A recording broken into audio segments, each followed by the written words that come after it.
Operator అని పిలుద్దాం. Next relational operator. Relational operators ఏమేమి ఉంటాయి?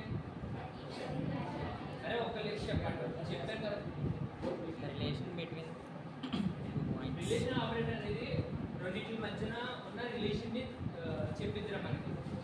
అది less than, greater than, less than or equal to, greater than or equal to, not equal to, not equal to. అంటే ఇప్పుడు for example A comma B అని తీసుకున్నాను sir.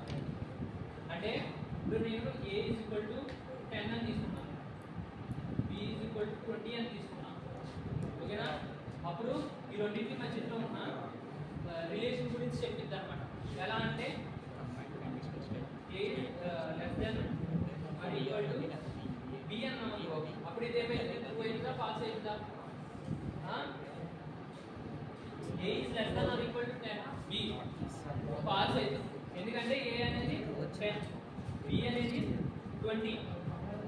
అంటే A less than greater than? Less than కాబట్టి false అవుతుంది. ఓకేనా? అదే మనం A is greater than or equal to B అన్నాం అనుకో, ఏమైంది? ట్రూ అయింది. ఓకేనా? అలాగే ఏ లెస్ దెన్ బి అంటారు, ఏ గ్రేటర్ దెన్ బి. అలాగా రిలేషనల్ ఆపరేటర్ గురించి చెప్పింది అనమాట. ఓకే, ఇది రిలేషనల్ ఆపరేటర్స్. Relational operators. ఓకేనా? Next logical operator. And or not. आप अभी अक्षय